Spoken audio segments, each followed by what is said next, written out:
Сәлеметсіздер ме балалар? Бізде бүгін 69-шы сабақ амоним дегеніміз не? Алдымен балалар біздің каналымызға тіркеліп, лайк және қоңырау басуды ұмытпаңыздар. Бүгінгі сабақта сөз мағынасымен жұмыс істеуді үйренеміз. Мәтін мазмұны бойынша қойылған сұрақтарға жауап береміз. 19-шы жаттығу мәтінді тыңда. Спортпен арнайы шұғылданатын адамды спортшы деп атайды. Олар жеңімпаздарды анықтайтын жарыстарға қатысады. Басты жарыс Олимпиада ойындары. Қазақстан өзінің Олимпиада чемпиондарын мақтан етеді дейді, иә?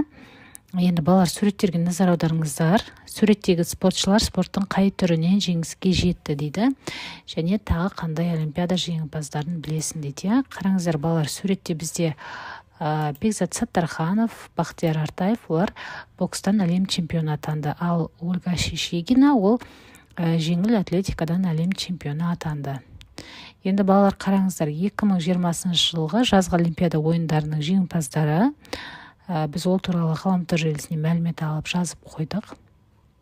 Сонымен бірге 2012 жылғы жазғы Олимпиада ойындарының жеңімпаздарын жазып қойдық. Балалар, ғаламтор желісін ашып, әр жылдардағы еліміздің чемпиондары туралы мәлімет жинап жазсаңыздар болады.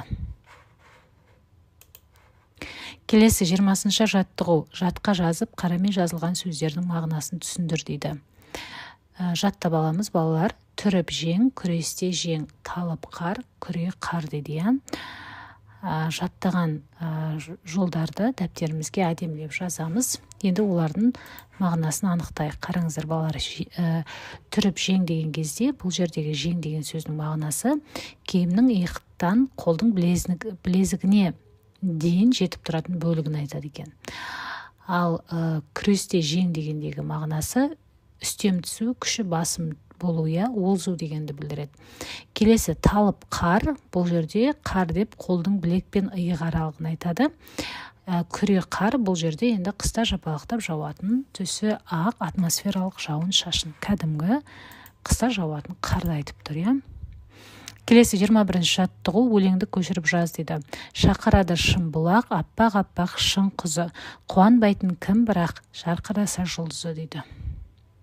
Бала, шымбұлақ туралы не білесің? Энциклопедиядан шымбұлақ туралы біліп ал дейді. Біздер балалар ғаламтор желісінен шымбұлақ туралы осындай қысқаша мәлімет жаздық. Жазып алсаңыздар болады.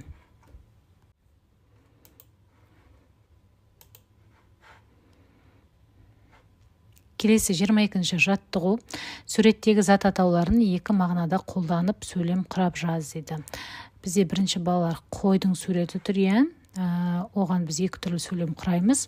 Яғни қой бұл жануар мағынасында. Атасы мен немересі жайлауға, қой бағуға кетті дедік. Екінші бұл іс-қимылды білдіретін етістік. Анам жаңа әкелген жемістерді жуып үстелдің үстіне қойды. Келесі ара, менің әкемнің ара шаруашылығы бар. Бұл кәдімгі жәндік, Келесі отынға ағаш кесуге ара керек.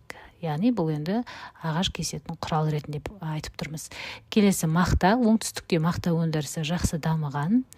Енді келесі іс-қимылды білдіретін сөз ретінде қолдансақ, мұғалім Айшаны жақсы үлгерімі үшін мақтады деп жаздық. Балалар, осыған ұқсас, осы үлгідегі сөйлемдер құрастырсаңыздар болады. Осымен сабағымыз аяқталды. Келесі сабақта кездескенше сау болыңыздар.